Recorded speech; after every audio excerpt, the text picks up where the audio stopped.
بسم اللہ الرحمن الرحیم۔ اربوں خربوں درود و سلام خاتم النبیین، شافع روز معیشت، ساقی حوض کوثر، سید الانبیاء خاتم المرسلین صلی اللہ تعالی علیہ وآلہ وسلم پر اور آپ صلی اللہ تعالی علیہ وآلہ وسلم کی آل پر۔ اللہ تعالی مغفرت فرمائے آپ کی، میری اور ساری امت کے مسلمانوں کی، آمین۔ السلام علیکم محترم سامعین و ناظرین۔ اللہ تعالیٰ کی کتاب قرآن مجید میں آیا ہے انہ من سلیمان وانہ بسم اللہ الرحمن الرحیم۔ یہ خط سلیمان علیہ السلام کی طرف سے ہے اور اللہ پاک کے اسم مبارک سے آغاز کرتا ہوں جو نہایت مہربان اور رحم کرنے والا ہے۔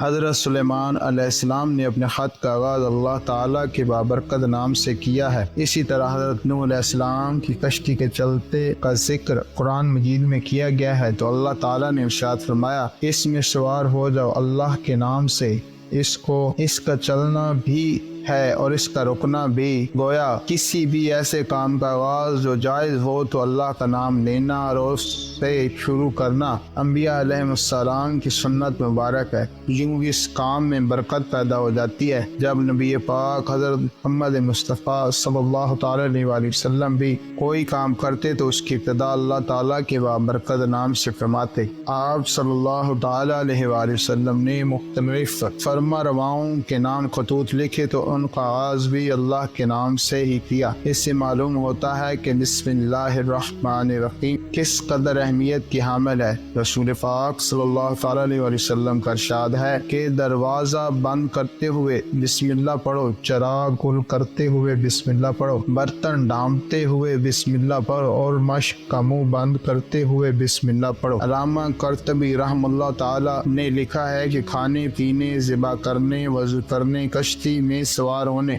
ہر صحیح کام کرنے سے پہلے بسم اللہ پڑھنا مستحب ہے۔ بسم اللہ الرحمن الرحیم کے فضائل و فوائد: ہر مشکل اور ہر حاجت کے لیے جو شخص بسم اللہ الرحمن الرحیم 12,000 مرتبہ اس طرح پڑھے کہ 1,000 پورا کرنے کے بعد درود شریف کم از کم 1 مرتبہ پڑھے اور اپنے مقصد کے لیے دعا مانگے، پھر 1,000 اسی طرح پڑھ کر اپنے مقصد کے لیے دعا کرے، اسی طرح 12,000 پورے پڑھے تو انشاءاللہ ہر مشکل سے نجات اور ہر حاجت پوری ہوگی۔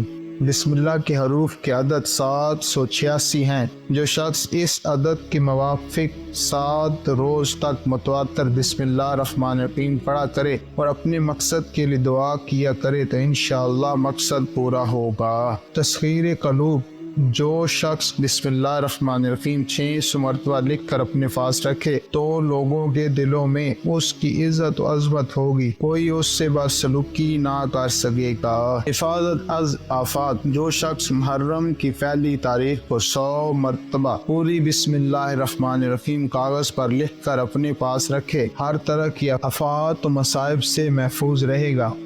چوری اور شیاطینی اثرات سے محفوظ رہنے کا وظیفہ: سونے سے پہلے 21 مرتبہ بسم اللہ الرحمن الرحیم پڑھیں تو چوری اور شیطانی اثرات سے اور اچانک موت سے محفوظ رہے گا۔ ظالم پر غالبہ: کسی ظالم کے سامنے 50 مرتبہ بسم اللہ الرحمن الرحیم پڑھ کر جانے سے اللہ تعالیٰ اس کو مغلوب کر کے اس کو غالب کر دے گا۔ ذہن اور حافظہ تیز کرنے کے لیے 786 مرتبہ بسم اللہ الرحمن الرحیم پانی پر دم کر کے طلوع آفتاب کے وقت پینے سے ذہن کھل جائے گا اور حافظہ قوی ہو جائے گا۔ کھیتی کی حفاظت اور برکت کے لیے 101 مرتبہ بسم اللہ الرحمن الرحیم کاغذ پر لکھ کر کھیت میں مخصوص جگہ دفن کر دے تو کھیتی تمام آفات سے محفوظ رہے گی اور اس میں برکت ہوگی۔ حفاظت اولاد: جس عورت کے بچے زندہ نہ رہتے ہوں وہ بسم اللہ الرحمن الرحیم 21 مرتبہ لکھ کر تعویذ بنا کر اپنے پاس رکھے تو بچے محفوظ رہیں گے۔ حکام کے لیے بسم اللہ الرحمن الرحیم کسی کاغذ پر 500 مرتبہ لکھے اور اس پر 150 مرتبہ بسم اللہ پڑھے، پھر اس تعویذ کو اپنے پاس رکھے تو حکام مہربان ہو جائیں گے اور ظالم کے شر سے محفوظ رہے گا۔ اگر رمضان میں سارے اعمال ان مقاصد کو حاصل کرنے کے لیے بہت ہی اکثیر ہیں اور جو میری بہن جن کے خاوند ہر وقت پریشان رہتے ہیں مالی لحاظ سے وہ 100 مرتبہ بسم اللہ اور 100 مرتبہ حسبنا اللہ و نعم الوکیل پڑھے، انشاءاللہ تمام مسائل حل ہو جائیں گے۔ اللہ کریم کی بارگاہ میں دعا ہے میرا پڑھنا اور آپ کا سننا اپنی بارگاہ میں قبول فرمائے اور نیک اعمال کرنے کی توفیق عطا فرمائے۔ جزاکم اللہ خیرا و احسن الجزاء۔